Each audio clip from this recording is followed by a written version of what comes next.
how I lost 20 pounds in under 5 months by changing my mindset. That's what we're gonna cover in today's video. And as well, don't forget to subscribe if you like watching videos from me.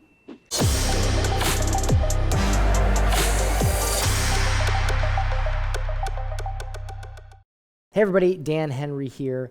And in today's video, I'm going to show you how I was finally able to lose weight after years of struggling by simply changing the way I think. Now, before you think this video is going to be all woo-woo, you know I'm not a woo-woo person, and I promise you there's massive practicality in what I'm about to show you.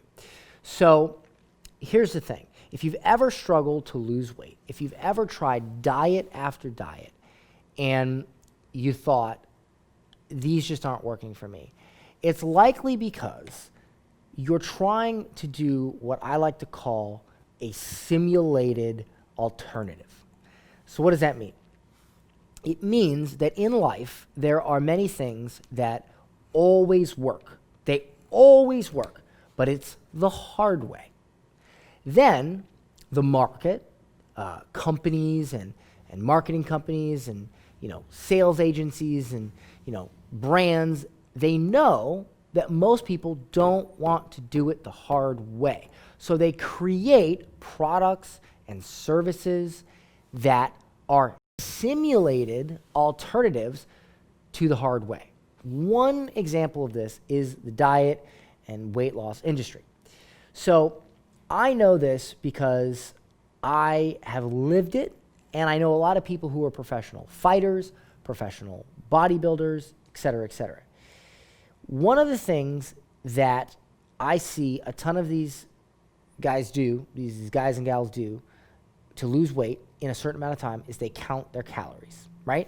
I remember I was watching a video on Conor McGregor, I believe it was Conor McGregor's nutrition coach, and he was talking about how, they really dial in the calories for their fighters' weight loss. They'll say, well, we'll start with a 400 calorie deficit, and then we might bump it to 5, or we might back it off. And, we're talking about 100 calories, where they're like literally scientifically like trying to adjust by such a small margin of 100 calories. 100 calories is an apple, okay?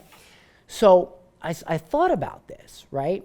And I was like, these guys always make weight because they have to make weight for their fights. Because if they weigh, if you have a championship fight at 155 pounds and you come in weighing 157 pounds, guess what? Even if you win that fight, you don't get the belt. You don't get it. And so it's extremely important that these fighters and these bodybuilders and stuff, they weigh that certain amount. And I'm not saying every fighter, every bodybuilder, everybody counts their calories. What I am saying is, at least from my experience, a vast majority do, especially at a high level. Or they have nutrition coaches that do it for them. And so I went around, I bought some different programs, and I found that a lot of the programs that I bought that got really good results were based on calorie counting. And what that means is that you have to literally weigh your food. It's so specific that if you're going to cook a piece of chicken, you got to weigh the chicken beforehand, then cook it so you know the true weight, so that you know exactly how many calories it is. You know exactly, you only eat from restaurants that have their nutrition information publicly listed, or that are listed in MyFitnessPal on your little MyFitnessPal app. Literally, like, you have to go to this extreme level of detail to know exactly how many calories you're consuming. Or at least that's what I thought. And what I began to realize was simple. The human body acts in a certain way. It has an amount of calories that requires it to function.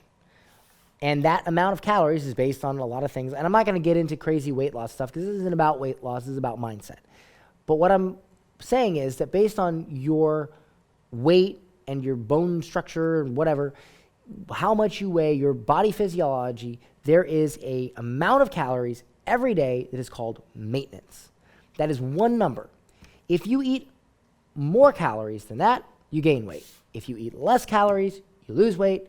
And if you eat that exact calories, you stay the same weight. That's how the human body works. Now, it does get a little bit more complicated with, how much protein you eat and the different types of calories if you have certain performance goals or how your activity levels. But ultimately, if you know how many calories you're consuming and you subtract, say, 400 from that, and you're able to be in what's called a caloric deficit, your body is going to lose weight. That's just the way the human body works.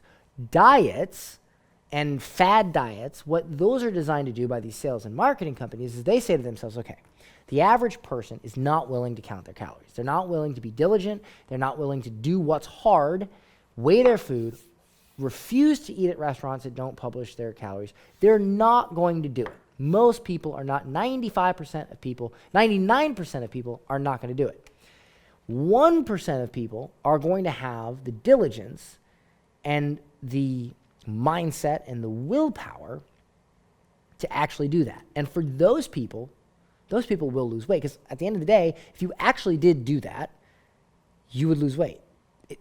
Unless you had some sort of weird disease or thyroid issue, if you know how many calories you're eating and you maintain a deficit, you're going to lose weight, period.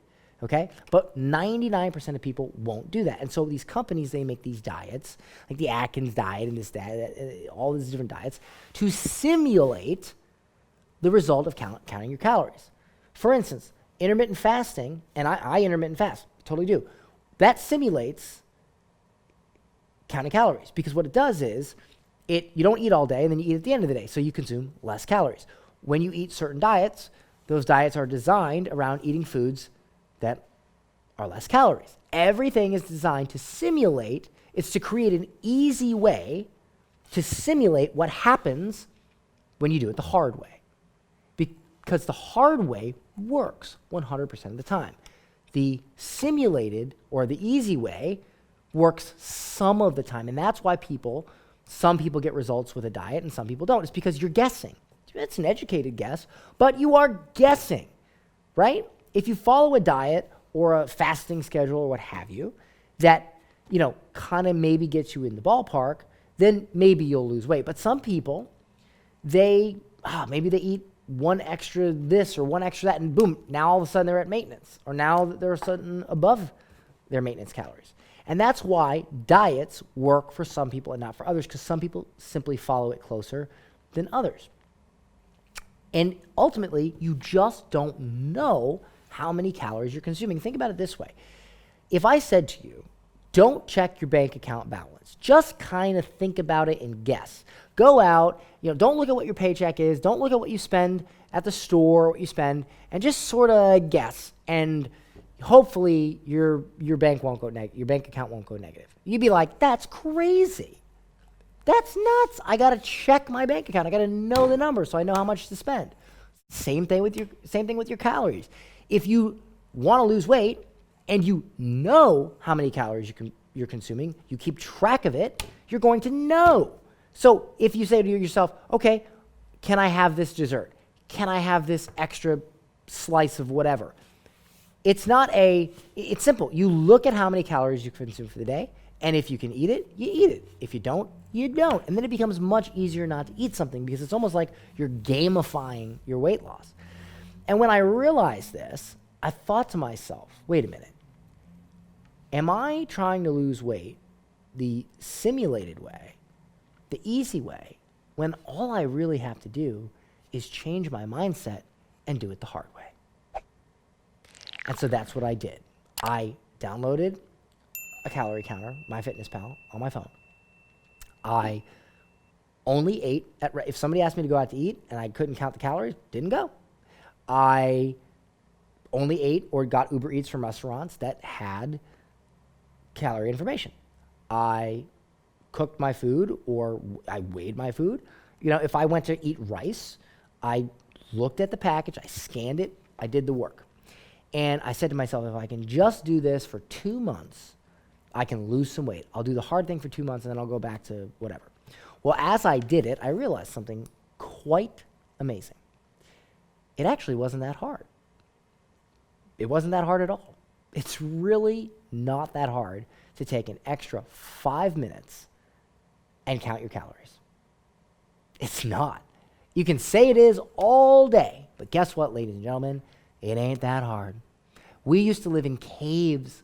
We used to have, if you wanted to contact somebody, you had to give somebody a handwritten note. They had to get on a horse and ride that horse thousands of miles to deliver that message.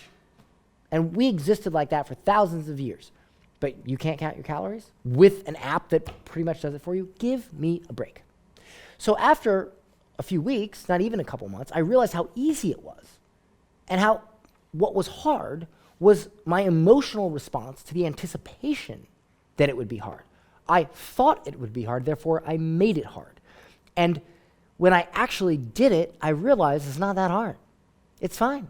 And now I live my daily life, and it's been months, and I live my daily life, and I count all my calories every single day, and I have lost a ton of weight, and I've looked better than I ever have. And for years, I struggled to lose weight because I simply wasn't willing to do it the hard way, the way that works. I always tried, I don't have time to count calories. I'll do this diet, I'll do that. And then when I just finally said, I'll do it the hard way. I'll just do it. I reframed how I thought about it. I realized, A, it was much easier than I thought, and B, I got what I wanted. I finally lost weight. And let me tell you something. I've seen the comments, ladies and gentlemen. I see the comments on YouTube. I see the comments on my Facebook ads. Dan, you're getting lean. Dan, I remember I was hanging out with my good friend Myron Golden. I was attending a mastermind that he was holding last week.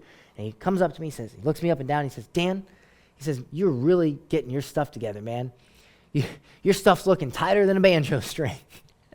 and that was when I knew that I should have done this so much sooner. I should have just reframed my mind.